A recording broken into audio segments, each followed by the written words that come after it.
Okay. At 7 o'clock, I will start recording, Hello. just so everyone knows we'll be on video. Is it 7? Is it 7 in your part of the country? It's 7 o'clock now, so I'm starting the recording. All right. Here we go. Get my good side. All right. So, welcome everybody. As a preliminary matter, this is the Lake Quinsigamond Commission Chair, Peter Collins. Please permit me to confirm that all members and persons anticipated on the agenda are present and can hear me. Mr. Pica. Present. Okay. Officer Valieri. Present. All right. Captain DeAndre.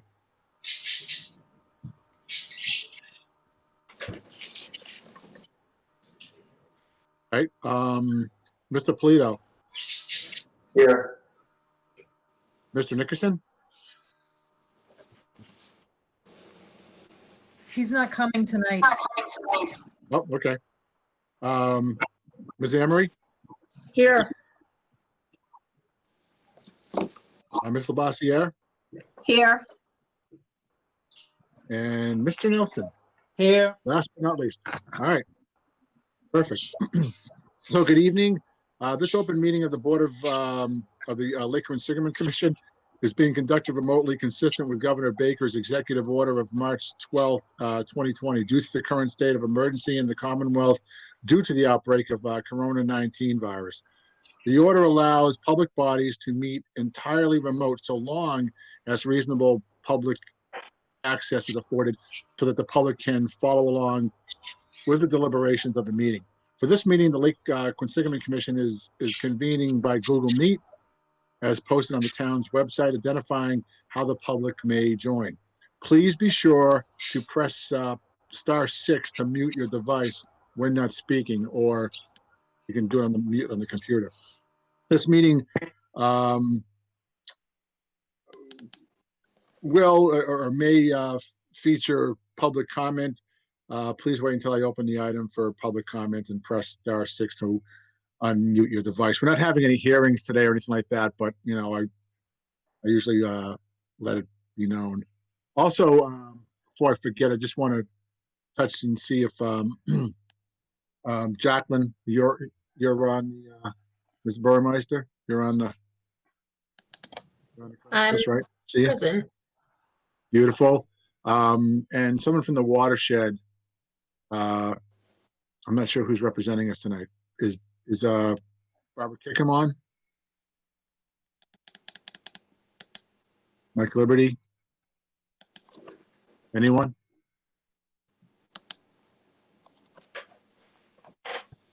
I see Mike Liberty on the list. Okay.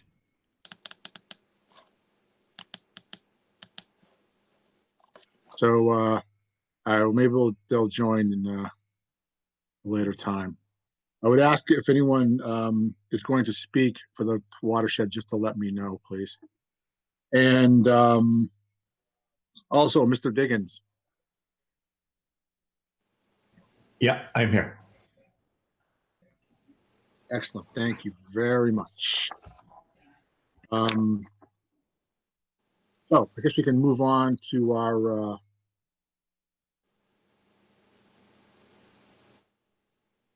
agenda. So the first thing I want to go over is, as everyone had a chance, so approval of meeting minutes from July, August, September, and October of 2020. Jessica, thank you so much for getting these out. Has everyone had a chance to peruse that? Those? Or are there any questions? We sent the February meeting minutes as well. Okay, and February. Did I see those on here? That's the one you should be looking at. That's the one we just sent. Okay. That's the one I looked at. The others. Okay, yeah, I see it. I'm sorry. But Sorry. it's too far back to remember. It was a later, it was a later email. All right, thank you. Sorry. Is everyone, obviously I haven't had a chance to peruse the February one. Is everybody else or anyone questions on that? No. Okay, is there a motion to approve the minutes? Motion to approve. I'll second the motion, Mr. Chair. Michael Pica. Thank you. I'm gonna pull the commission, myself, yes. Mr. Pica, Yes. Mr. Valiari, Officer Valiari. Yes. I'm gonna ask for Captain DeAndre, I don't know if he's here yet. Mr. Polito, Yes. Mr. Nickerson?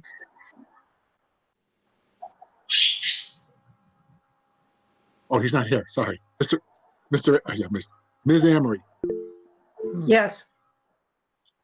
Ms. LaBosiere, Yes.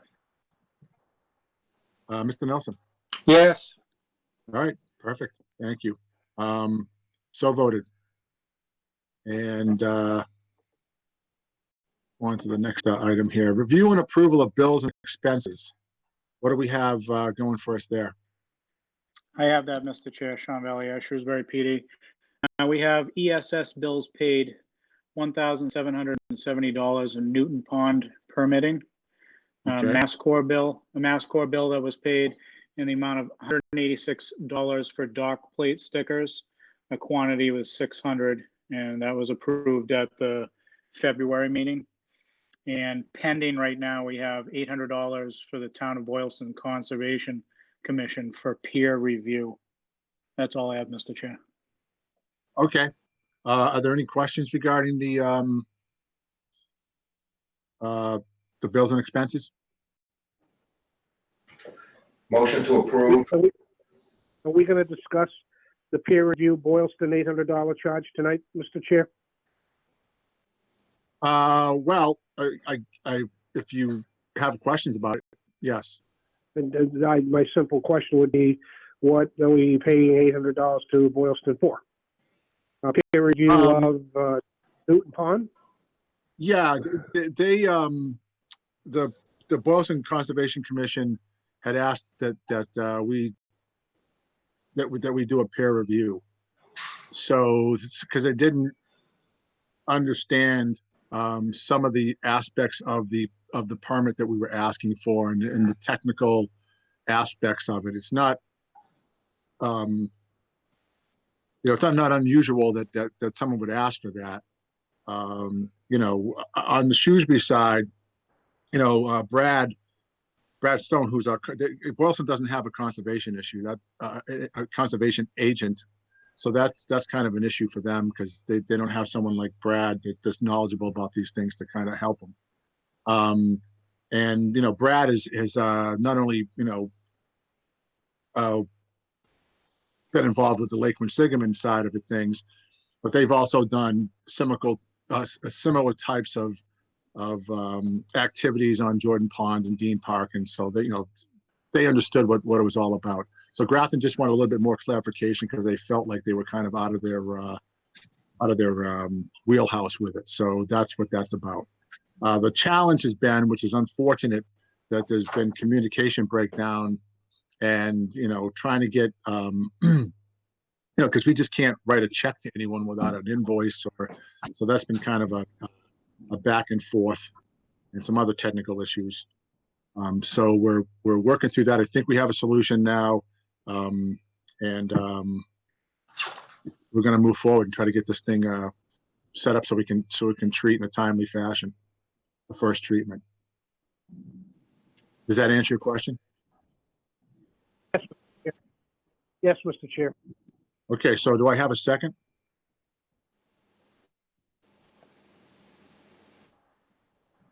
Second.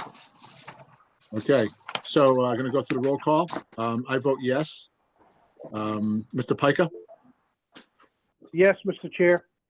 Officer Valieri. Yes. Okay, I'm gonna assume the Captain DeAndre is not here right now. So, Mr. Polito, Yes. Ms. Amory, Yes. Ms. Lavoisier, Yes. Mr. Nelson. Yes. Thank you. Moving right along. Continued discussion on the budget. I apologize for this. I don't really have much of an update on that. So next meeting, we'll be able to go through that a little bit deeper than we are now. And then update on the lake management plan. And essentially, the you know what? I'm sorry, I skipped the commissioner's reports. I think So- are you on the wrong agenda? I'm sorry, but are you looking at a different agenda than the Am I? rest of us? Because we have, the first thing on the agenda is the discuss and vote on fees for dock. Okay, I'm sorry. Obviously, I am. Okay, Hold on one second. I don't know how that happened. I thought I got the latest one. we could start on the commissioner's reports while you find it if you Yeah, want. please do that. I'm going to yield my time. So, Mr. Piker, you can go ahead if you have a report. Mr. Chair, just the observations, there's a lot of waterfowl activity on the lake, migrating common mursingers and scoots. There's the eagles are apparently nesting on Drake Island again. I've seen them as recently as last Saturday, sitting in the pine trees right next to the nest, which is a nice thing to see. The lake appears to be up to level from the recent rainstorms. I did not observe any cytobacteria in the Half Moon Cove since the ice out. And there's human activity back on the lake. There's rowing, paddle boarders, kayaking. I even saw a woman swimming, and there's been water skiers already. So lake is slowly getting back up to its normal level of activity. So those are my observations. I have not put out the water marker to go slow at the front of the Half Moon Cove yet. I will be doing that shortly. There's really not a lot of boating activity, but there's some. So that's really not a big hazard at the moment in terms of a lot of activity, but there's some. And that's it at the time being, Mr. Chair. Thank you. Thank you, Mr. Piker. I'm back on board now. I got the right agenda on. I really apologize. Officer Valieri. Good evening. I have a few things. The environmental police boat's in the water for the season. They put it in last week. Our boat is currently being serviced and should be in the lake in the next week and a half or so. And then we'll start getting the buoys out there and numbering them to get that stuff ready for the season. Tonight, as well as myself, we have Sergeant Vitols, who's a new sergeant to police department. Mike's been with us for 8 years, and he just got promoted, and he's now in charge of supervision of all lake operations. Mike was a boat operator for years himself. He's well respected, very professional individual, and I've been out with him on the lake, and I know he's very focused on making things right on the lake and making sure we're going to have a safe and happy season this year. So Sergeant Vitol is here. I think he wants to say a few words. That's all I have. Of course. Thank you, Sean. Sergeant, welcome to the commission. It's great to have you. Thank you, everybody. Sean, thank you for that great introduction. So as Sean had mentioned, I'm a longtime Shrewsbury resident. I have approximately 10 years in law enforcement currently. I was a prior boat operator, and I have a pretty good knowledge of what needs to be done on the lake. As of right now, we continue to battle staffing issues. However, I've been working closely with Lieutenant O'Connor in order to try to come up with a comprehensive plan on how we can staff the boat patrol for the season.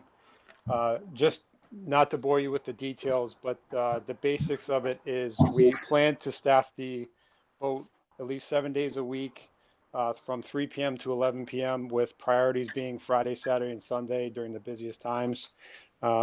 We have kind of restructured the staffing on the PD to implement this new boat patrol.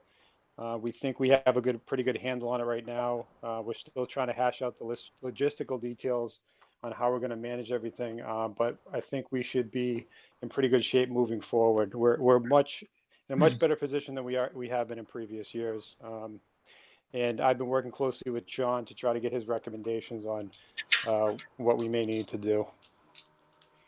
Thank you. Okay, I just had one quick question. Sergeant Vito, is when you say staff the boat, is that going to, have you figured out, is it going to be one officer, two officers, or that will change depending on the week, the day of the week? That's a good question. So in years past, we've tried to implement two officers on the boat for obvious safety reasons.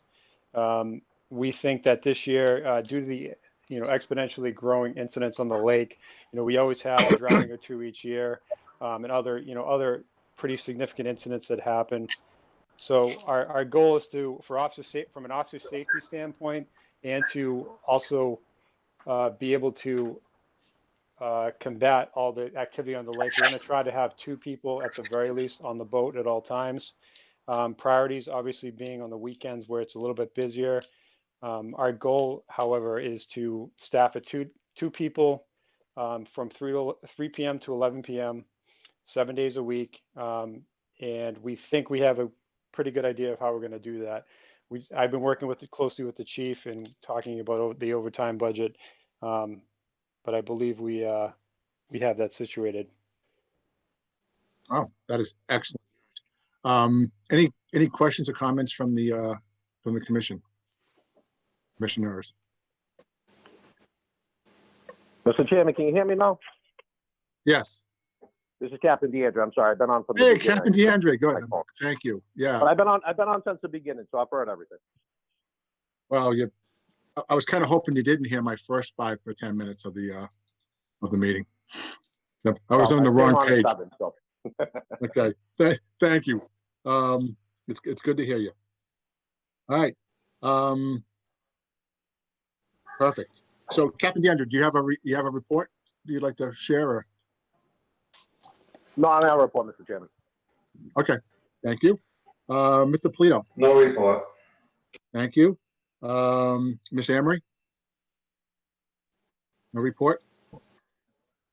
I just read your lips. We couldn't hear you. You're still muted. No report. No report? Okay. Thank you. Ms. Labaziere? No report.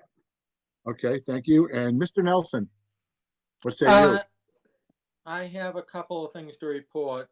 First, the Grafton Community Preservation Committee has approved to put on the town warrant our application for grants for the testing of the sediments and pollution in Flint Pond, as well as the examination if it will be possible to change the inflow and outflow of Flint Pond to match what it was earlier, to try and return Flint Pond to more of an open water area rather than the stagnant swamp it is. So it looks like that is definitely going to go forward. It's going to be on the Grafton warrant for the full amount we asked for, $17K. The second thing is the Quinsigamond Rowing Club is starting, along with the docks going in, rowing operations. Basically, the 4 rules still in effect, which means that there basically has to be, if there's singles, at least 2 singles out there, or doubles, 2 doubles. Doesn't affect the 4 and 8 oared boats. They're also following the Shrewsbury's new phase 3 reopening policy, the same one that apparently the QRA is going to follow. And that's my report. Okay. First thing, Bill, thank you so much for all the work that you did and that John Nickerson did as well. it was a lot of work, and you were very, very thorough. And I think I think that was an extreme, my impression, in the meetings was that was extremely impressive to the boards that you were presenting to. And I almost got the sense that it was way more detailed and thorough than they've experienced in the past with some of the other proposals they're getting. So I know we were, relatively speaking, we were kind of a small proposal, and Grafton seems to be in good shape with that. But they were, I like to thank, from the behalf of the commission, I'd like to thank all the boards, because they've been very supportive of this all the way across the town. So the selectmen, the Conservation Commission, the Finance Committee, I believe, maybe planning, I forget, but so really, but the most thanks go to you for the hard work you put on this, and we got this far. So we just, our next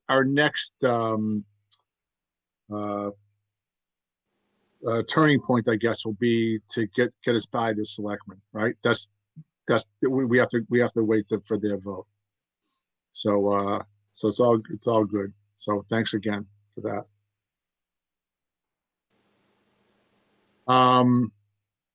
Okay, back on the real agenda here.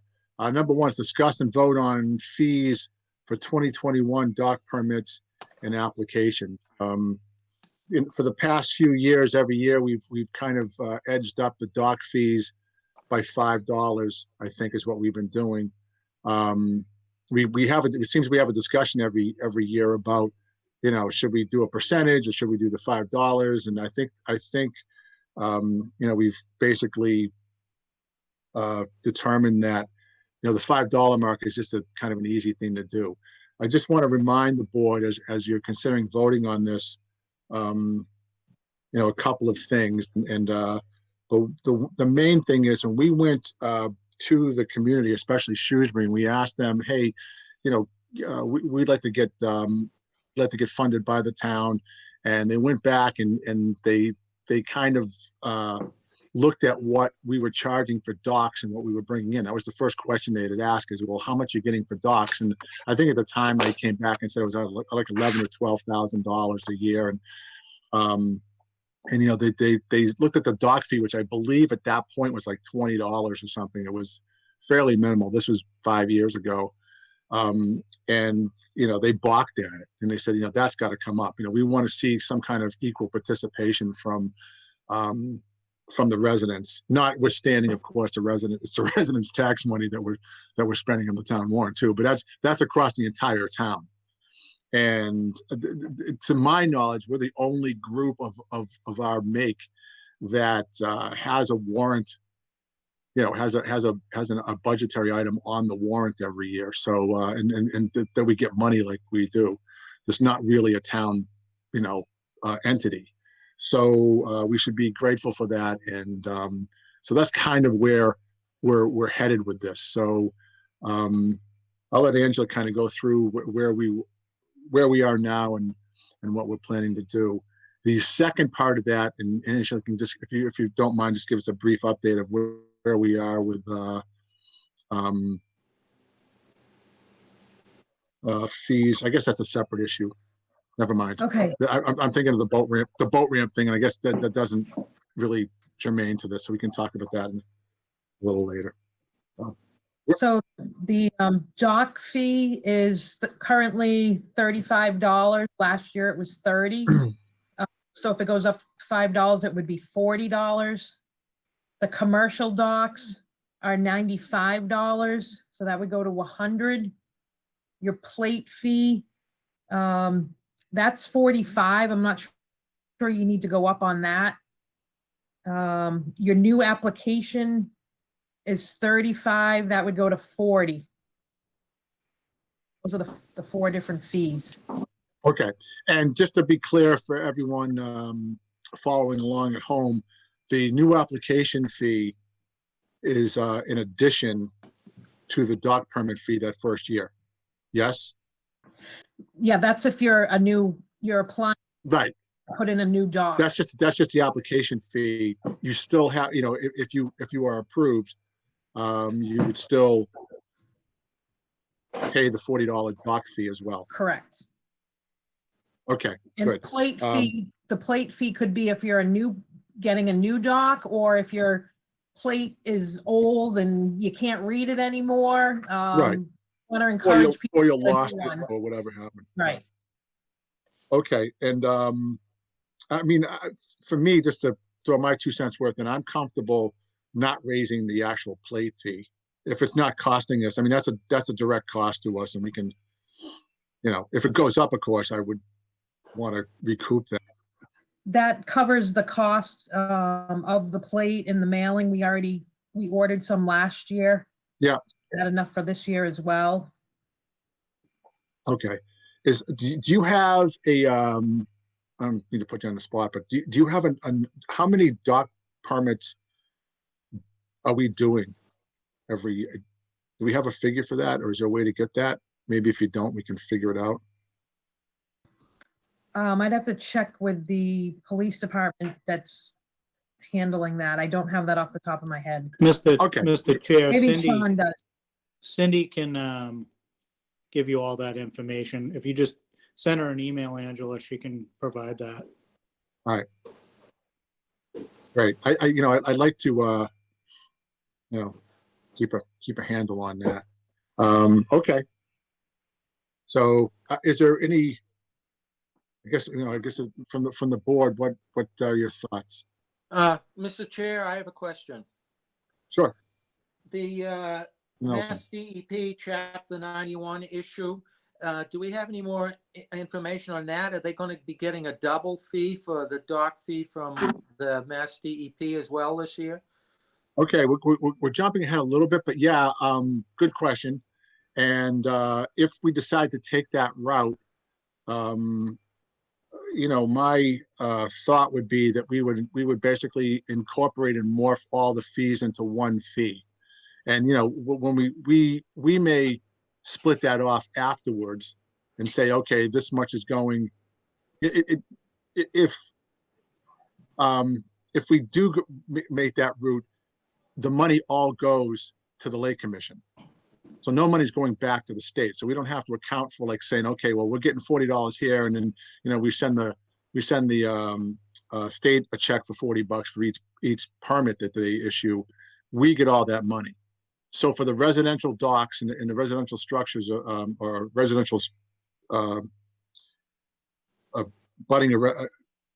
structure butting a residential structure, that all that money would come to us.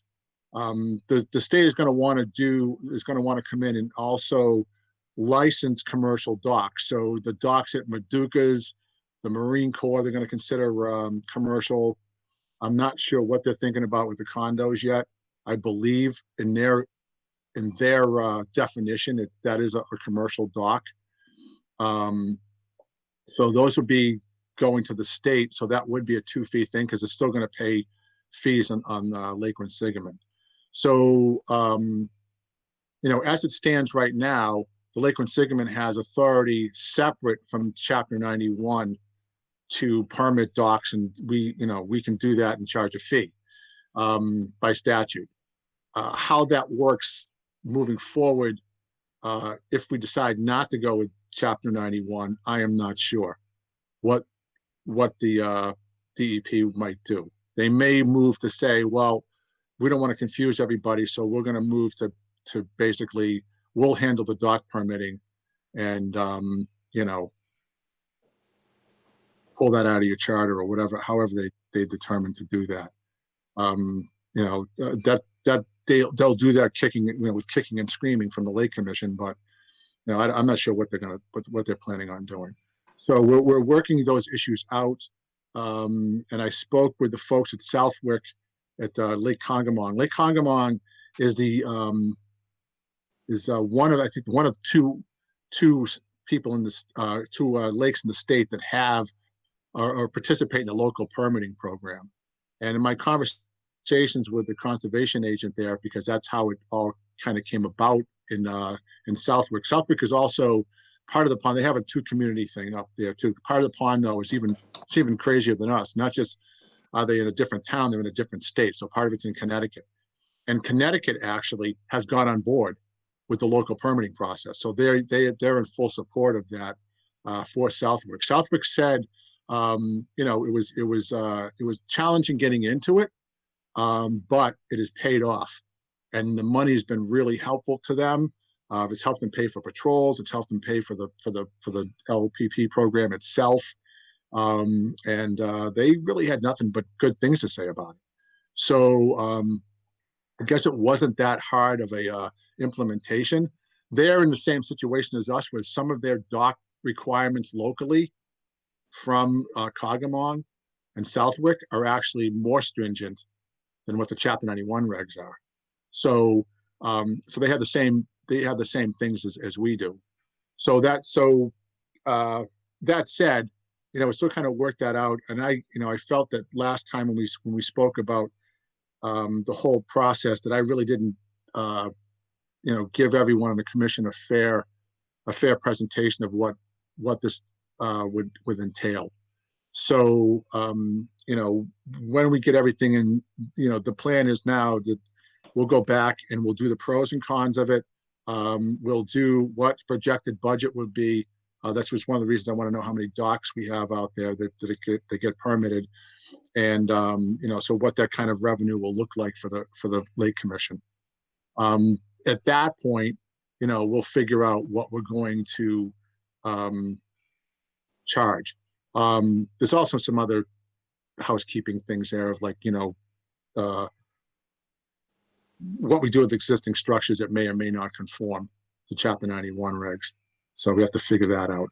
But that all said, I don't believe this season that we're going to be charging any fees in regards to Chapter 91. Mr. Chair? That's really the bottom line. Mr. Chair, Michael Piker, Yes, Vice Chair, if I might, yeah. I'd like to then, if after that presentation, then suggest that I'll make a motion that the new fee structure that Angela suggested be voted upon and approved. I'd like to make a motion, unless anybody else has anything else to say. Yeah, Mr. Chair. Sure, Mr. Please. Yeah, I'm not in favor of raising fees this year, only because of what everybody's gone through over the past year, the pandemic and whatnot. And I would be in favor of just holding tight for this year and reassess it next year. Okay. Is there thank you. Is there any more comments? This is Bill again. We have sort of started to develop a tradition of that $5 raise each year. And since you are pretty sure that there's not going to be any additional fees coming from the Chapter 91 work, I would tend to stick with what we're doing, simply because numerous changes happening every other year tend to confuse people. Okay. Are there any other comments, questions regarding the motion? Officer Valier, I don't think we should raise the fees now. Okay. Anyone else? Ms. LaBosiere? I actually have to agree with that. I don't think raising it, given what we've all gone through this past year, I don't think it's appropriate at this Okay. time. Yep. So, Ms. Emery? Yeah, I'd like to say, if we're looking at the long-term projection of raising fees, you'd want to be looking at what is the overall goal in doing so. What are the long-term budgetary items we want to fund? I don't think we want to jump into raising fees after this past pandemic year without a strong consideration of what our long-term budget will look like. Well, okay. I mean, those are all fair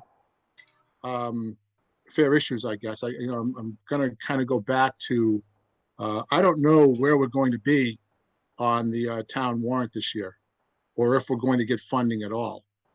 And just to have to remind everyone that, we still have, weed treatments for 9 invasive,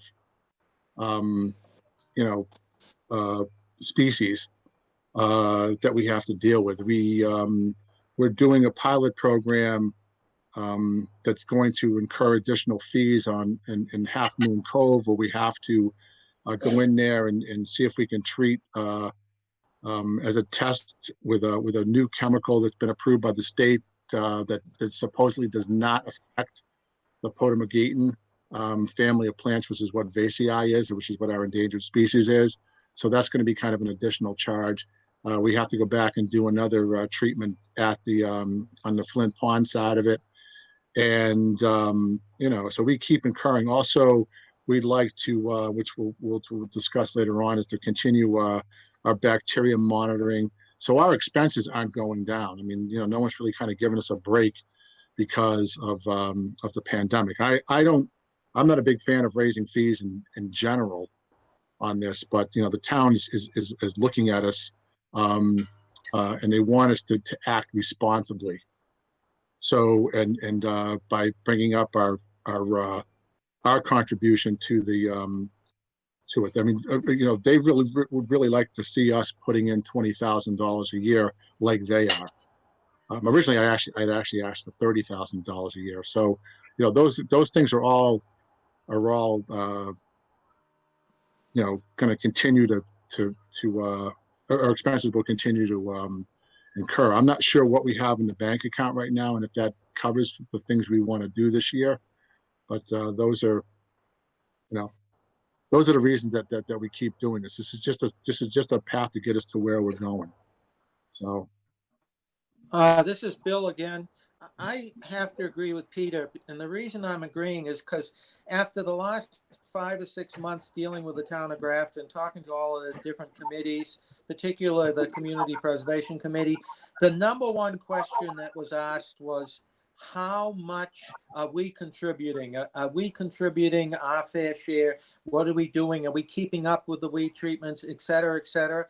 So we do have expenses. Though I agree with what everyone said, it would be a very nice gesture to everybody because of the past year of the pandemic not to do it. I have just spent 5 or 6 months listening to questions concerning finances. Can we afford to do what we have to do? okay. Are there any other comments or questions from the board? Mr. Chairman, question on the budget. Yes. Do we have the ongoing budget for what's been approved for the upcoming year? For what's been approved by us or by the town? By us. No. I came on mid-year. I was just curious. Yeah. So no, I don't have right now, I don't have a budget for exactly for what we have. Okay. I just think it's easier to talk about is if you have a budget to abide by. I guess that's fair. That's fair. It's just for us, it's a timely thing because we have to get the notices out. Okay. Thank you. Yeah, thank Can you. I just say that last year we did not spend any money on a treatment where we were planning to because we were in the middle of the pandemic. So I think we would still be able to do a treatment this year. They're typically between $35,000 and $45,000. It could go a little higher if we do extra treatments, but Right. Until we put it out to bid, we'd have an exact number, but that's how much it was 2 years ago. Okay. I think you can safely say that you're probably going to add 15 to Moon, because we have to send the diver in possibly 3 times in there to do the survey and to look for the plants. Before we do the treatment, right after we did the treatment, and then again the follow-up. And the diver also has to go into another location in Lake Quinsigamond to look for vacei in that location over by Old Faith as well. So so I think that 15 is probably a safe number for that. So if we have the 55,000 that we think we can do, and we're not strapping ourselves in case something hits the fan, and and I will also say this: I really haven't heard a bunch of abutters complaining about the fee. So at least not in the circle I'm running in, that people have actually saying, "Oh, that fee's too much and that's ridiculous" and all that stuff. And a lot of people kind of figure it's like their contribution to the lake, and they're happy to do it. I've heard people say that it should be more than what we're charging.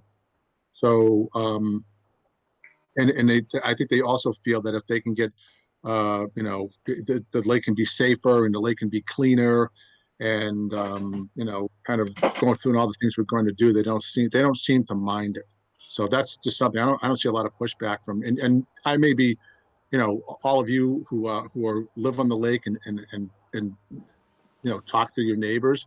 I don't know what you've experienced with that, but that's been my observation with it. Mr. Chair, another comment. Yes.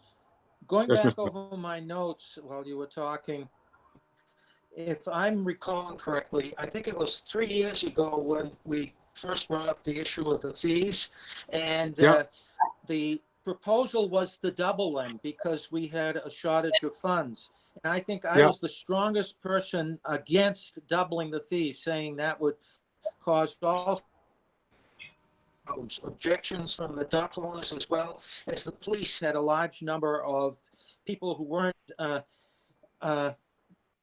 satisfying the rules, and they had to issue a bunch of letters and other things trying to get people to comply. And I strongly said that if we double the fees, this is just going to make that problem worse as well. And finally, the compromise, if I remember correctly, we came to was that it would be much smoother and much more effective, as well as affect people less, if we just raised the fee by $5 each year for the next 5 or 6 years. And it was more or less agreed that that would work if we followed a consistent plan. And so I'm a little worried now, finding that, a year or so has gone by and we're essentially changing the rules a little bit from what we had decided earlier when we found ourselves in a financial crisis.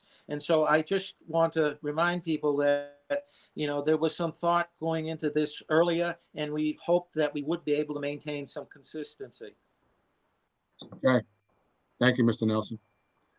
Are there any other comments or questions? Okay, there being none, the motion seconded, we will go on to a vote. So all those in favor, I actually just, you can tell me your vote. You don't have to go to the favor and not favor. So Mr. Collins, I vote yay. Mr. Pica? Yay, Mr. Chair. Okay. Officer Valieri? Could you repeat the motion, please? Who made the motion? No, not who made it. Could you please repeat it? Yes, I'm asking who made it to repeat it. Oh.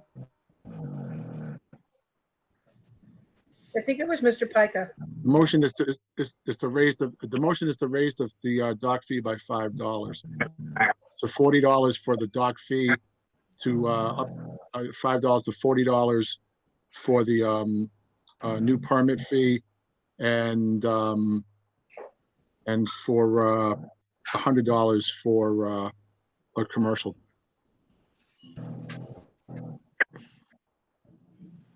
That was the motion. Thank you. I'm a nay. Officer Valier, nay. Thank you. Mr. Polito? No. Captain DeAndre? Yes.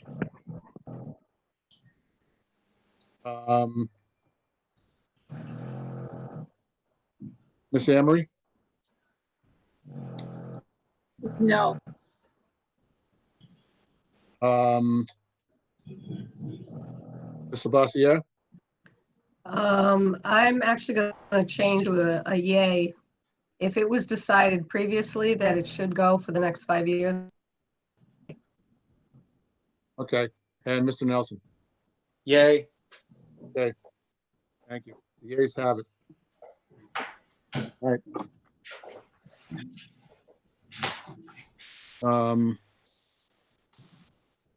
So, moving on.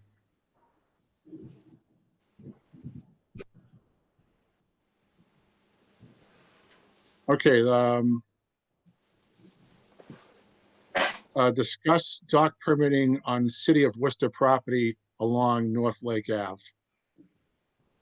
So I tried repeatedly to get in touch with Stephanie Cavino, who's a conservation agent over there, just regarding this issue.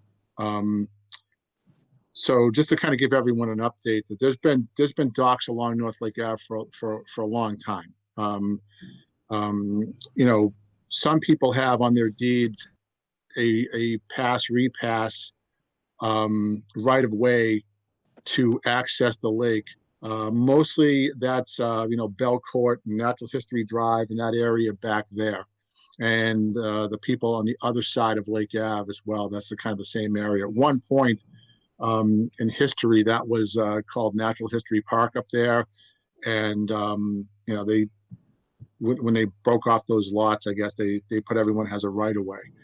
The right of way, as I read it, I've only read a couple of them, but both of them, the ones I read, were pass repass right of ways to Swan Beach. A right of way is not a legal distinction. By legal distinction, is not the same distinction as a property abutter. And the Lake Quinsigamond rules state that that, you know, to put a dock in, that the person who puts the dock in has to be a landowning abutter. The property along North Lake Ave, basically from the end of Regatta State Park over to Swan Beach, is city property. It's owned by the city of Worcester.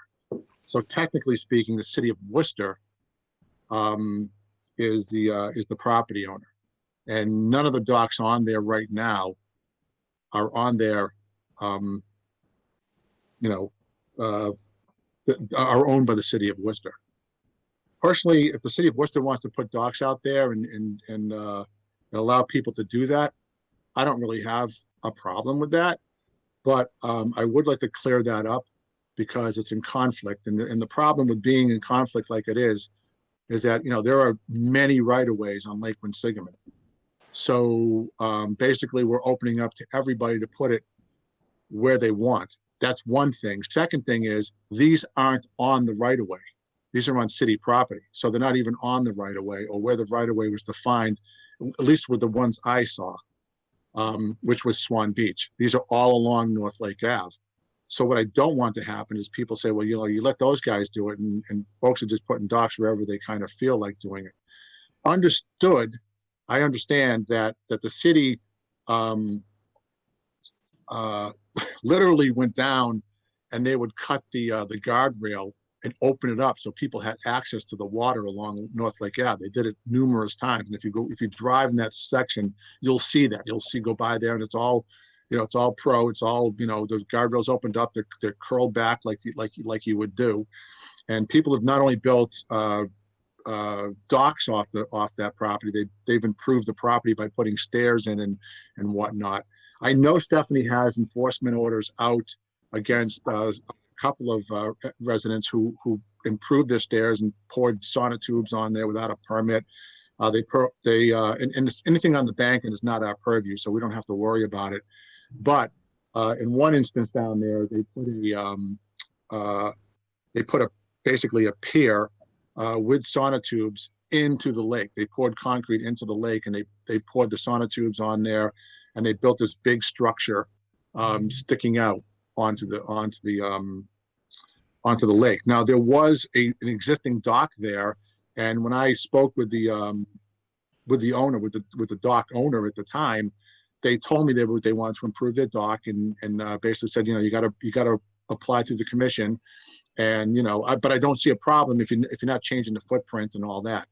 And she didn't change the footprint actually, but she made it from a floater to a dock that was on legs, and unfortunately in this particular instance, the legs were concrete, which I believe is a violation of the Wetlands Protection Act. So that's one thing going on there. So the dock doesn't conform with the Wetlands Protection Act, which is also one of our rules, that you have to have that permit to put a dock in. And now, and this is something I had cautioned her against, that anytime you put a dock like that on Lake Quinsigamond that is not removable, it is not just possible, but it's likely that at some point when the ice goes out, 1 year, it's going to take your dock or do damage to your dock. And in this particular case, on the property in North Lake Ave, it did just that. So the ice hit it, it bent the piers, and so now we have a dock that doesn't conform under DEP standards. It doesn't conform under Lake Quinsigamond Commission rules that you can't have a dock, you're not a landowning abutter, and it's in disrepair. So it's kind of a trifecta of issues with those kind of docks. So that's something I'm concerned about, and I'd like to, for the city, and I don't know if Amanda, if you can address this, or Jacqueline, and to see what we can, work with the city to figure out what we're going to do along that stretch.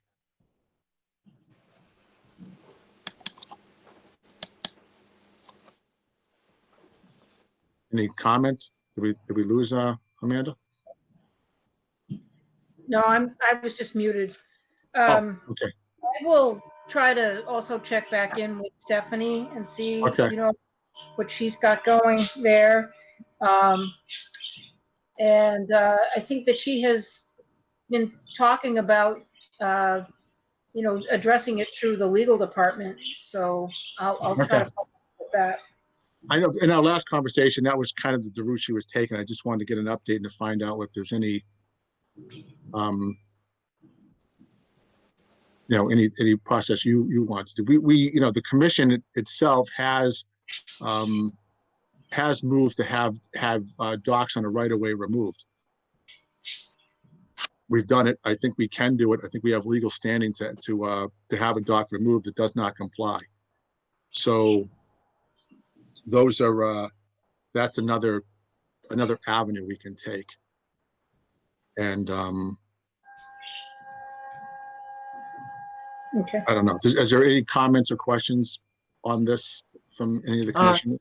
One question, Mr. Chair. Yes, Mr. House.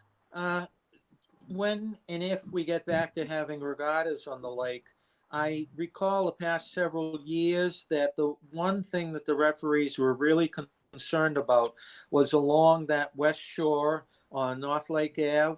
The boats going up outside the racing lanes had to stay so close to shore that there really wasn't enough room to get by where some of the docks stood out.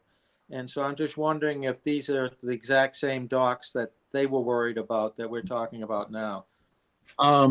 Actually, Mr. Diggins can probably answer that question better than me as far as what docks are in the way. My understanding was that there is one in the way that the owner and Mr. Diggins worked out, that the owner moves it. It's a floating system, and the owner can unhook it and kind of move the part that sticks out too far out of the way.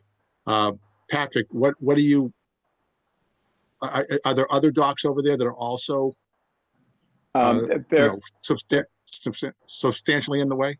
Or? They're close, but as I say, people, as I've said before, the folks that own them, at least the ones that stick well out, we've got a good relationship with, and they move it in once we put the course in. Okay. Just only because I've been attending these meetings for so long, I just did want to mention something if I could, Sure. Mr. Chairman. I thought I attended a meeting in the last 4 or 5 years where you specifically denied an application for a dock because it was on a right of way. I think it was in Shrewsbury so my guess is if I just wanted to bring that up because I do remember that specifically happening. They had a lawyer come in, had a hearing, and it was denied because it was on a right of way. So Yeah, I don't know if that messes things up more or not. But. no, it's you know, it seeks the question of equality against how we address all these things. That was the dock I was speaking of that we actually had him remove it. I think that dock actually had a commission plate on it, and we asked him to remove it because it was on the right of way. And and as they come to our attention, that's likely to happen again.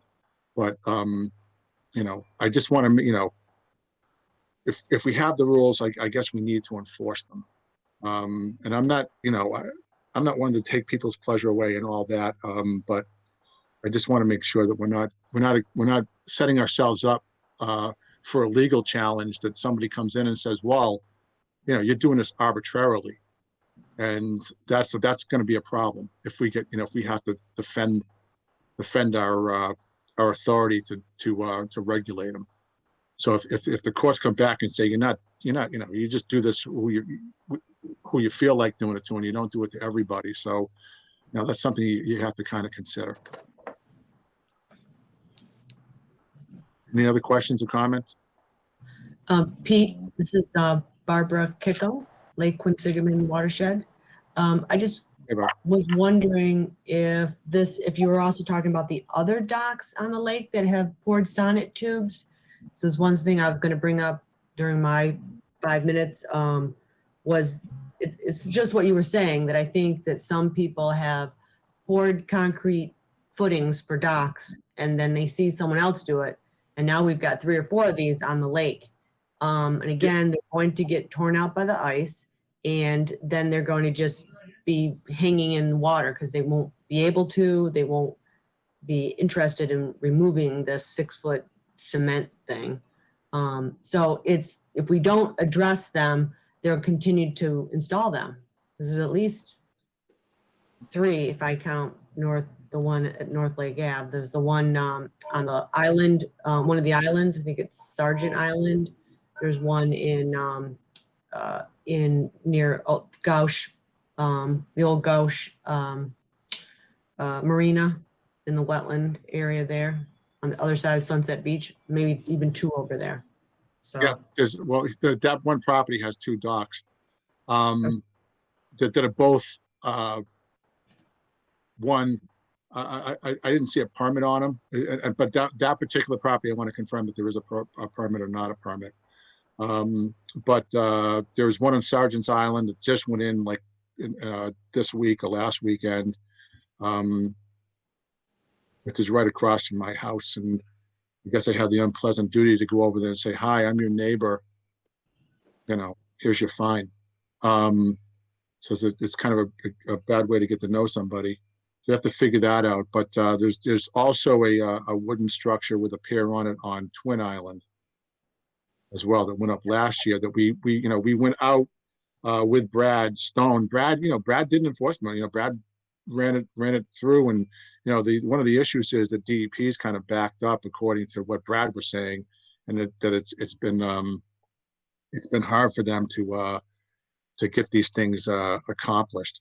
But you're right, Barbara, that in the dock business we call it the lily pad effect. Basically is that someone sees one on there and they go, wow, where'd you get that? And they put one up, and all of a sudden you got them popping up all over the place. Also on the end of Edgemere at the very end, and I forgot the name of that street, but it's kind of on the point that you go around the corner to the Stringer Dam. I noticed that there was a footing and forms in the lake. So it looks like they're building a wall or doing something over there. And I don't know if that's permitted or not. I did not see any DEP file numbers signs on it. So again, I'm not sure if that means they don't have a file number yet, or they're still waiting for it, but my understanding is they're not supposed to start that work until they have the file number. So it's not displayed out there, and I don't know the status of it. So, before I go accusing anyone of doing anything improper, I want to make sure that, they don't have paperwork. And I did find out from Brad, Sergeant's Islands in Shrewsbury, I did find out from Brad that there was no permit applied for that particular structure on there. So, I'm going to caution everybody at home that this is not acceptable, and they're expensive to build like that, but they're going to be expensive to remove. So, that's not going to be a consideration. Well, oh, it's too much money. We don't want to make them spend all that money and take it out. And it's a fairly simple process. You just, when you're not on a right of way, you just basically, apply for a permit and, follow the rules, and you should be okay.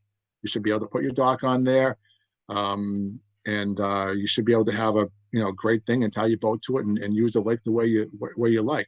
But if you're changing the size of your dock, if you're redoing something, if you're doing any change at all on the dock, you need to notify the Lake Commission and be properly permitted for it. And you need to follow the rules, and the rules state, right, I think that's the very first rule, that you have to have all your DEP permits. So that all has to be done. And if it's not done, you're not going to have a lot of excuse to keep that dock in there. I mean, you're basically not giving us anything to work with. And we want to work with everybody. We want everybody to have a good time, but it's not fair to everybody else on there who did follow the rules and who do pay for a dock permit and who do the right thing. So, that's something if anyone's watching, that's the takeaway here, is that this isn't going on. And especially the ones with pouring concrete into the lake, that's just not acceptable, and without a permit. And so you need to, if you're contemplating that, I would recommend that you did not do it, because likely it's going to be coming out. Or have to change substantially. That's my feeling on that. In regards back to North Lake Ave, I would like to at least establish that we are not going to issue any more or any new permits for work being done down there.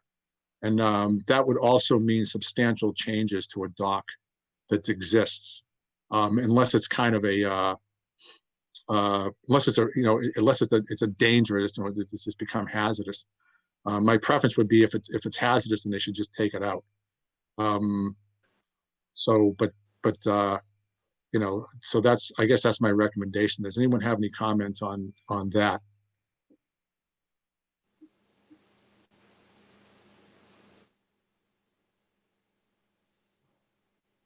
Okay, no.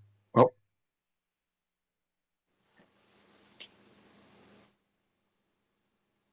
All right, so this isn't something we're going to vote on, but that's where we are. Mr. Chairman, will there be a vote on that at some point? Yes. Well, I'd rather not have a vote. It's easy to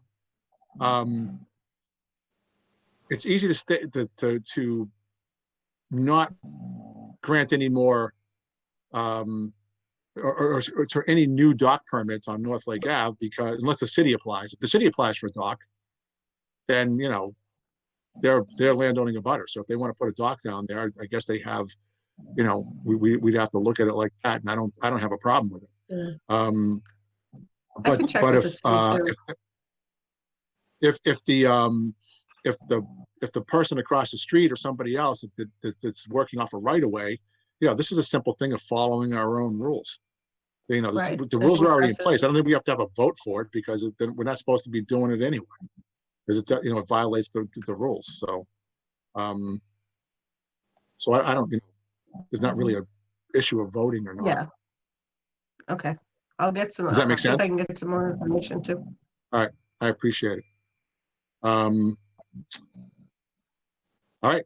Moving on. Item number 4, update the lake management program. The 2021 invasive species management plan update. Newton Pond permitting. I kind of let the cat out of the bag early on where we are with that. I think Angela, and thank you, Angela. I don't know what we do without you, but I think we got to figure out how we can you know, it was basically a catch-22. They couldn't give us an invoice, so we posted the money to the account. We couldn't post the money to the account until we got an invoice. So I think we got to figure it out, and we should be moving forward with that. And hopefully we'll be on our way, and all this will be behind us by the next meeting. The Half Moon Bay pilot program, the same thing. We met with DSS and Don Pageant, who you may be familiar with if you've been on the commission for a while. Don was the expert who did the survey for our lake and, you know, determined where the VCI beds were and all that stuff. The VCI, to update anyone who doesn't know this or forgot, the VCI is an endangered plant species that we have in Lake Quinsigamond. And right now, because that plant exists in certain parts of the lake, most predominantly in Half Moon Bay or Half Moon Cove and in Old Faith Bay. So, which stops us from treating it. Both of those areas are getting overrun by the milfoil. So in order for us to treat the milfoil, we have to do it safely and not harm the endangered species. So that's really what we're trying to do. There's a new chemical that's been introduced that got approved by the state, and we're going back, we're circling back to the Conservation Commission to see if we can have that added on to our existing permit. It's called Procyllicor. Procyllicor, in the studies, in the reports that they've issued, are say that it does not harm the Potamogeton family of plants, which is what Vacei is in that family. But apparently, because nothing's ever easy in the weed world, there's a broad waxy leafed Potamogeton, and then there's a more delicate leafed Potamogeton that they supposedly have not tested. The more delicate Potamogeton is what Vacei is. So we're going to go down and do that. So the plan really is to send Dawn down there to survey and identify and do a grid of where those beds are. Then go back to treat the bed, the area, hopefully sometime in early June or late May, and probably late May for the treatment of the milfoil. And after the milfoil has been treated and kind of clears out, then we're going to go send Dr. Pageant back down there and see if the plant is there. And then he'll probably go down again sometime in the middle of July to look again. The Vacei, you know, here's the other thing, is it's a very short window of growth for Vacei. So it's really only active between, say, you know, the beginning to middle of June to the middle to the end of July, and it's pretty much gone by August. So, you know, the challenge is to kind of see when it's down there. It's likely that when he goes down in May, which is what our plan is right now, he's not going to see any Vacei because it won't be up yet. And so, but this is some of the stuff we have to work out with Natural Heritage. And Natural Heritage hasn't signed off on this yet, but they have indicated, which they've never done before, that they're open to discussing the possibility of us doing something like this. I think they're interested in a study just as much as we are. The other thing that's unfortunate and for us is that there's not a bunch of lakes that have this problem with Vacei. So, you know, we're kind of like the only one or two. I think there's in Hopkinton there's an issue which they worked out, but you know, so there's not a whole bunch of things to go by, so there's not a lot of people screaming about it. But you know, the milfoil population in both Flint Pond and in both Half Moon Cove or Half Moon Bay and Old Faith are it's very dense, and it's going to overrun the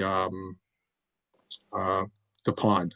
So and the other interesting part about this is, they don't want to treat the invasive because they're afraid about hurting the endangered species. Yet, the invasive will grow an exclusion of anything else around it, which means, the takeaway is that it will kill the vasei eventually. So I'm kind of not understanding why you wouldn't want to test this and see if we can get rid of it.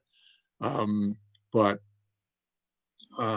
that's why we're going to test an Old Faith as well, because if we go in there and we do a survey in May and the vasei hasn't come up yet, we're obviously not going to see it. So we do our treatment and we go back and we still don't see any vasei. The best scenario for us would be we go back there in middle June and there it is. That'd be great. The milfoil's gone, the vasei is up and thriving, everybody's happy.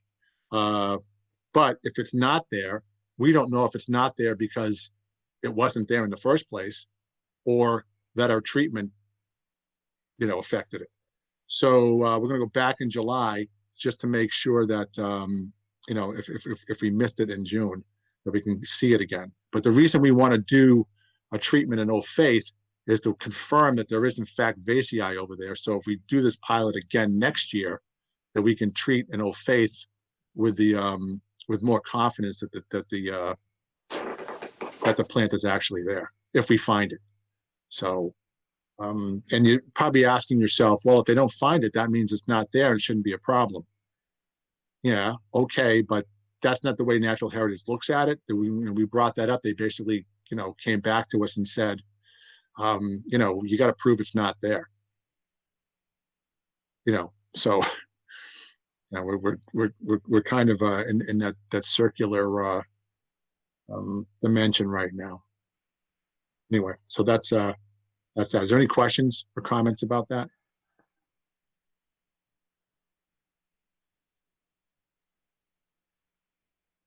Okay. 2021 treatment plan right now, and I'm hoping to get this done in the next 2 weeks. So we're gonna send a RFQ out to do treatments because we can treat everywhere. We can treat a bunch of places on the lake, mostly south of the heavy parts, mostly south of Route 20. So we're okay to treat both sides of Flint Pond. So the plan is to do that, and also in the areas that are I think from Ram's Horn north, we're okay as well. There's some small beds here and there of milfoil and some other invasives that we're going to go look at. And so the treatment plan right at this point right now is to deal with those and to give them another treatment. And luckily, it won't be a large treatment. We're kind of in a maintenance dose. It did, the chemical we used last time in Flint Pond did a good job. It basically got rid of it, and we didn't have to treat last year because it wasn't as a predominant. So that's the way that this works, and that's one of the reasons we wanted to change our permit to include other solutions on the chemical side, and also other kinds of treatments like hand pulling and things like that if we need to go there. So that's where we're headed there. So on the aquatic species part of the management plan, any comments or questions?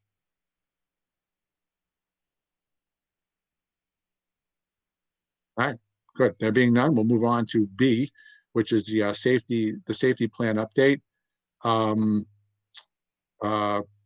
Sergeant Vito and Officer Valieri updated us on that. So again, I'm extremely happy that that's happening.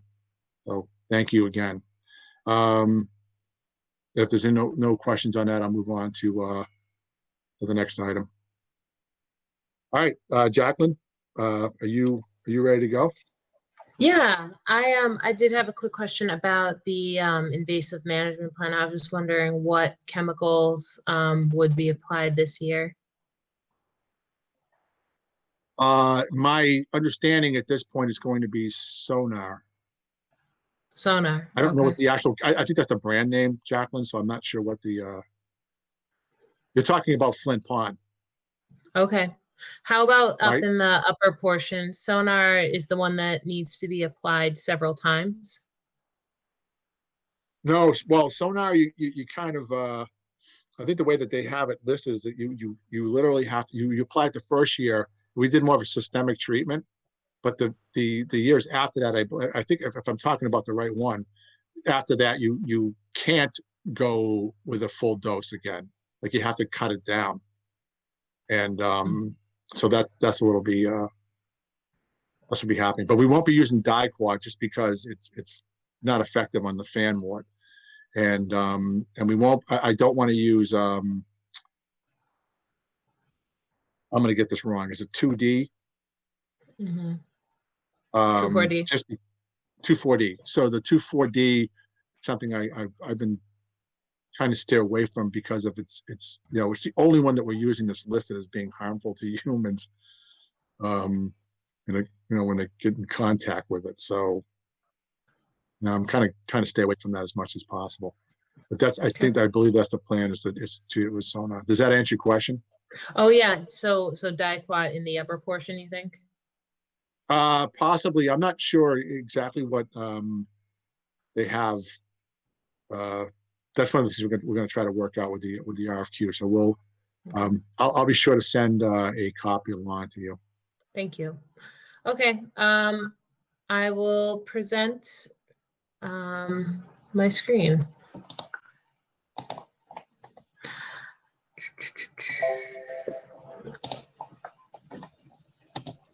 Okay. Are people able to see this? I can see it. Okay, great. So this is my update on the lake. It's a little bit bigger because we are about to get underway with our sampling season. Earlier this month, I was out at Route 70 and we came upon a bunch of shells along the edge of the culvert that goes up to the north. These are the Asian clam shells that we have been worried about. Something has been feasting upon them, which is a good thing, I guess, and leaving their shells behind. But it's just more evidence that they are here, they are real, and we're hoping to begin tracking them more. The Watershed Association and DEP and I are trying to figure out if there is a monitoring program that we could put into place to more efficiently track where they are and hopefully prevent future infestations in other water bodies.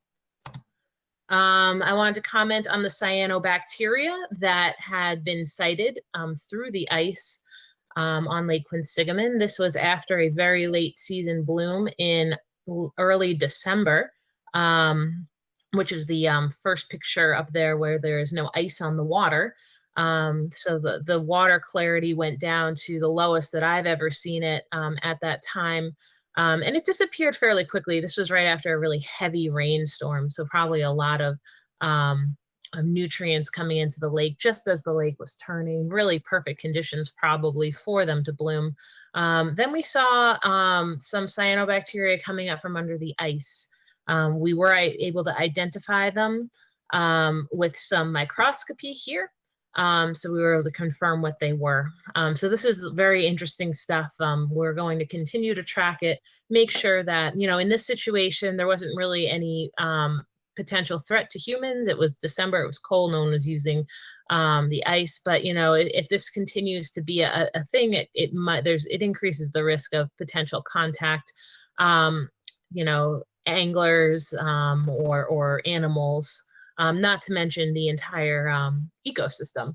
So something that we're looking into, and the way that we're doing that is we are going to be redeploying our cyanobacteria buoys in mid to late April. It does seem like these blooms happen further into the year here on Lake Quinsigamond, but we would like to test this technology here and have more continuous monitoring of the situation. So these buoys, they're actually the smaller portion with the solar panel on top. We'll take measurements of the pigments that are found in harmful algae every 15 minutes and transmit them via cellular signal to us.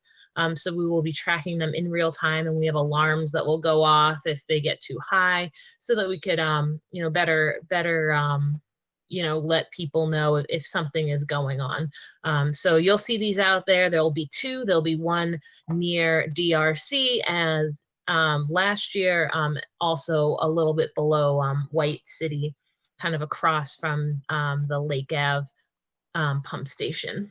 So those will be out there mid to late April. Another thing that we're doing to track cyanobacteria and better understand the challenge is we have a team of cyanobacteria community scientists. They're volunteers that are trained to collect samples, and we identify the cyanobacteria that are present, as well as other beneficial algae in the water, and kind of get a breakdown of the different character of the community. We have had over 11 lakes in the region represented in the past. We are hoping to increase that number to 20. It sounds like from the Lake Quinsigamond Commission purview, we have people from the main lake. We have people from Newton Pond who are really interested. We'd love to get people who would be involved, who would like to collect samples from other Shrewsbury lakes, maybe some Grafton lakes as well. All are welcome. You just have to come to our training session, which will be held on May 13th at 6:30 p.m. If you scan that QR code right there, you can sign right up through the City of Worcester website.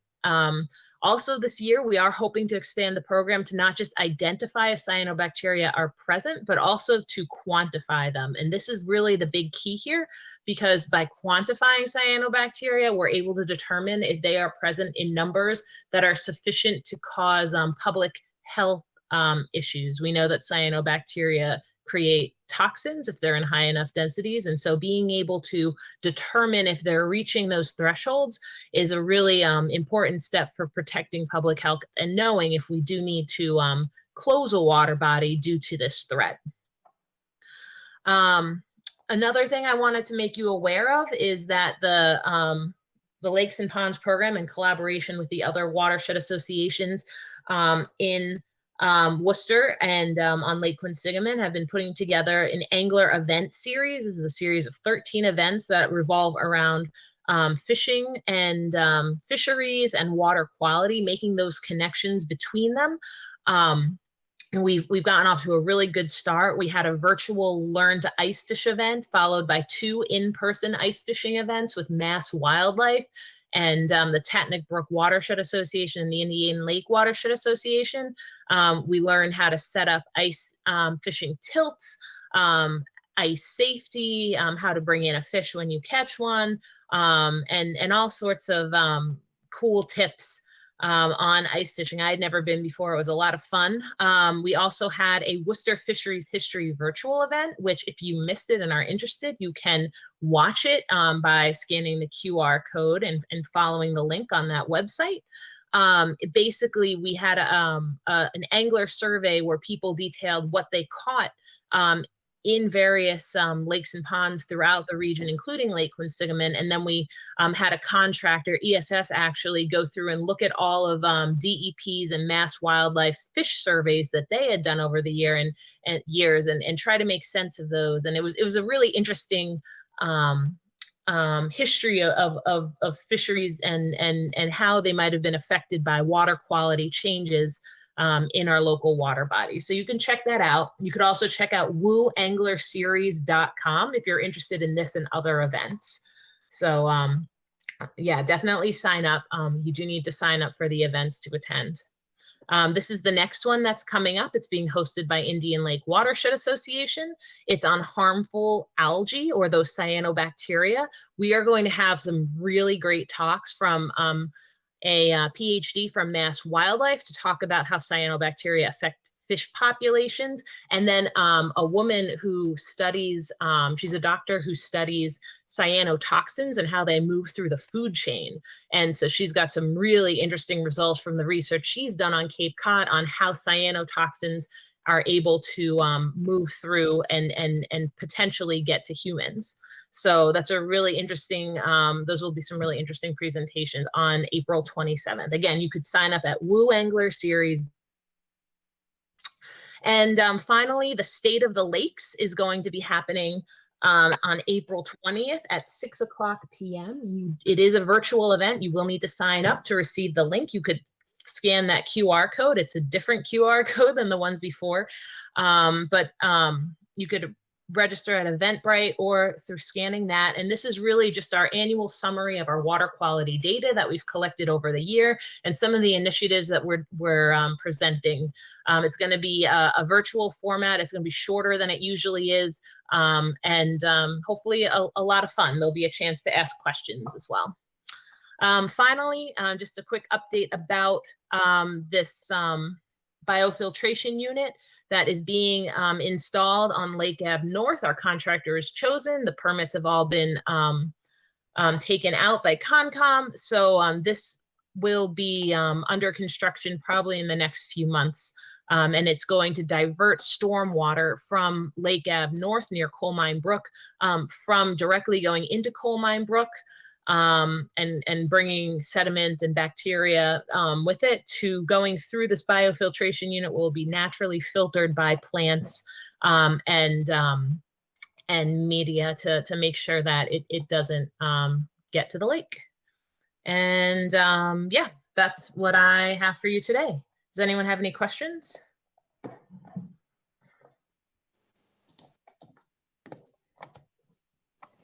Oh, you are on mute, Peter.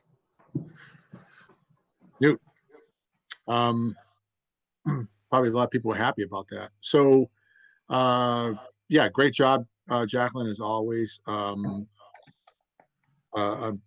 It's exciting that all this stuff's going on. I love the anglers events. I think that that's a really cool thing you guys are doing, and you know, it kind of brings that something we don't always talk about here is the you know, the things that live in the sea here. So that's a good thing. So thanks much. Does anyone else have any questions or comments? All right. So moving on, Mr. Dickens, QRA. What say you? Mr. Chairman, thank you. We are applying for a much smaller number of permits that we normally do. First of all, we won't be hosting any of our major regattas here this year because of COVID restrictions. We are hoping to hold dual meets, so meets that are either between one of our local schools and a visitor, if they're high schools, and for colleges, one local host, and then two visiting schools of the colleges. I'm sorry, the one visiting school was for high schools. And we've got them scheduled on right now for the 10th, April 10, April 17, 18, 24, and then May 1, May 2, May 8, and May 22nd. Based on the boat traffic and what I expect is going to be a pent-up demand for people wanting to get out outside, we are requesting that you permit us to close the boat ramp on the days that we do have racing going on all day, just to keep the boat traffic down a little bit if we can. Okay. Is any of the commission members have questions or comments? Mr. Chair, I have a couple of questions. Sure. First, is the course going to be put out this year, and will it be a full course? And second, is this going to be run essentially out of just the DCR, or will it also involve Regatta Point? No course this year at all. We won't be putting in the buoy system at all, and everything will be run out of the DRC, nothing out of Regatta Point. Thank you. All right, thank you. Any other questions, comments? Mr. Chair, I'd be interested in terms of Mr. Diggins' comments about the lake in terms of limiting use. Is it that he wants to close down the ramp on certain days, and what days would those be?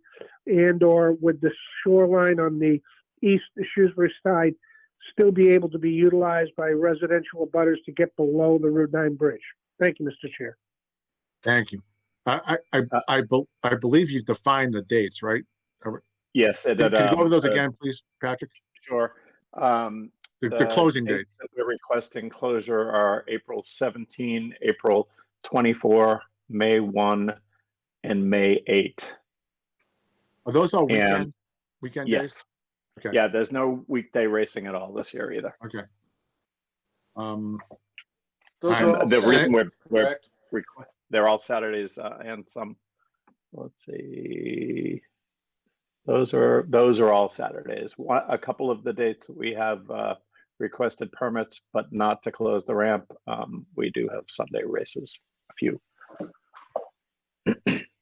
But everything will be on a much smaller scale this year, because just to make sure that we're complying with COVID restrictions. Okay. I'll say in a general sense, it's good to see you guys coming back in some capacity out there and seeing the race again. So that's, I guess that's a good sign. So I hope it's a good, safe season, both in your practice and of course in the tournaments. Looks like it's going to be a busy day on Flint Pond, and every day you have the Corzini closed. So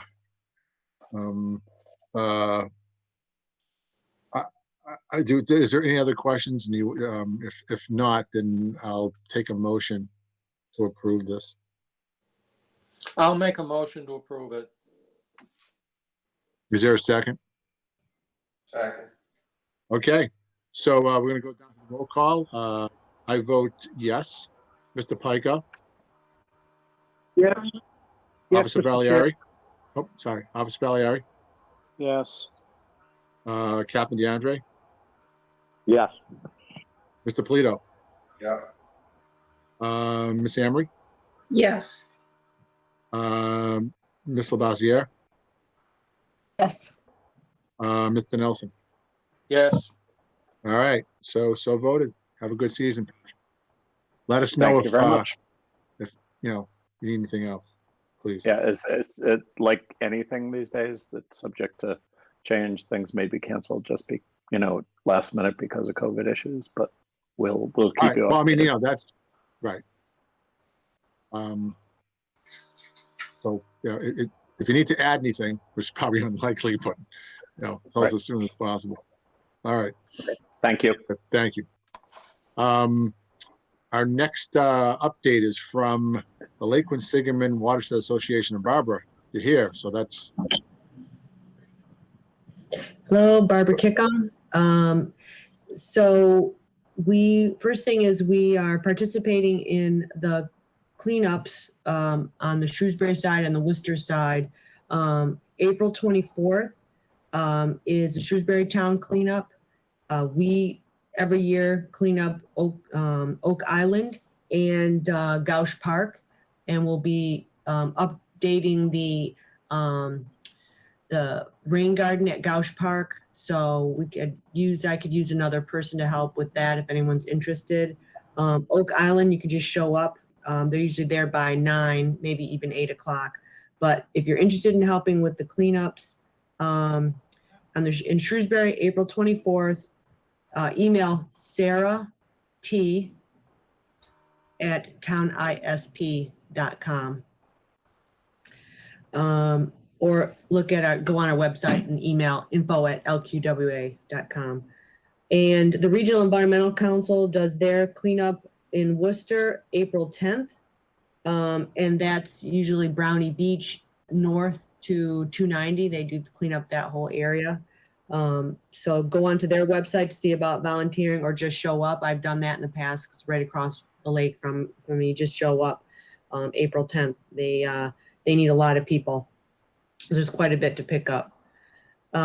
We have our storm drain marking program that we want to keep moving. We're still working in Shrewsbury at this point. We haven't quite moved into Worcester yet. The Newton Pond volunteers are going to do their storm drain marking first, and we're waiting to get some maps from Shrewsbury to deploy some more groups. We'd like people to just go out kind of at their, when we'll give them the supplies, and if they have a map, then maybe they can just go out, schedule a time. If they're side streets, they don't need police or DPW detail or anything like that. But right now we're still trying to figure out where everything is, but we're planning to move on that. And the next step, we'll be working with Jackie to and the DPW in Worcester to try to get some volunteers. We would like to get some Worcester volunteers to help with that. And the cyanobacteria training that Jackie mentioned, May 13th, we've got a few volunteers. So we have some volunteers that do the north part of the lake, the middle part of the lake, and we got a couple new volunteers to do the southern end of the lake, a new volunteer to do Flint Pond, new volunteers to do Newton Pond. We'd like to get someone to do Jordan Pond and maybe Dean Park. We could get someone, if we could get a couple more volunteers, we'd really like to expand to other water bodies in Shrewsbury. So please let us know, go onto our Facebook page or onto our LQWA website. And if you have a question about storm drain marking too, you can email Mike Liberty at I'm not going to say your email. Sorry, Mike. Go onto our website. I'll put it on the chat room. Okay. Let's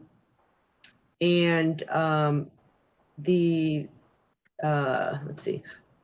Oh, the last thing was we want to continue our bacteria monitoring that we began 2 summers ago. We continued last summer. We had a grant from DEP. They did not offer that grant this year. The cost of that monitoring program was almost $10,000, but we shared it with the commission, with the Lake Association, with the city, and the grant. So this year we might be able to pare it down a little bit, down to maybe 8,000 to do a similar size monitoring program. Everyone seemed very happy with that monitoring program. I'd like to get this year and 1 more year of bacteria data. I'd like to have 3 good years of bacteria data. We can pare it down further, and we're going to get some detail. We'll mark out exactly how much it's going to cost. And we can go down to monthly sampling. We like to keep it bi-weekly because that helps DP with their impairment decisions on the tributaries. If we don't collect enough data, then they may not be able to use our data. But it would still inform the residents about where there's high bacteria levels. So we'll be more on that next month. We're going to be working on that plan and see how much shared funding we can do on that. And that's it. Thank you. Great. Any comments, questions about Barbara's brief but effective presentation? No. Okay. Thank you, Bob. On to our next thing was to pick the date for next month's meeting. Looks like the 28th. That, Yes, April 28th. am I right? Okay. Yes. I'm going to commit to having the right agenda in front of me. That's next time when we start the meeting. So one other thing I want to bring up towards the end is not a big deal, but I just want to kind of update you. If anyone asks you questions about it, is that the Irish Dam is up all the way. So the gate's up all the way. The last water level that we got, which I believe was Monday or Tuesday, we are at the minimum summer pool, they call it. That's where the water's supposed to be by the 1st of April. So we hit our mark, at least at the minimum side of it. I think if you notice, the lake's a little bit down. But it definitely has come up a lot in the last, 7 days or so. So that's happening. I think we're back in business with that part of it too. And hopefully this rain will help it out even more. So with that said, I would take a motion to adjourn. I'll make that motion. Thank you. For a second. Everyone's Second. smiling. Second, Mr. Chair. Okay. There's like five. There's the fifth. All right. All those in favor. Well, let's go through the voting round. I vote yes. Mr. Pica, Yes. Officer Valier, Yes. Scott and DeAndre, Yes. Mr. Polito, Yes. Ms. Emery, Yes. Ms. Labossiere, Yes. Mr. Nelson. Yes. All right. So moved. So voted. Thank you. Thanks again for this Thank time, you. the attention. See you soon. See you in a month.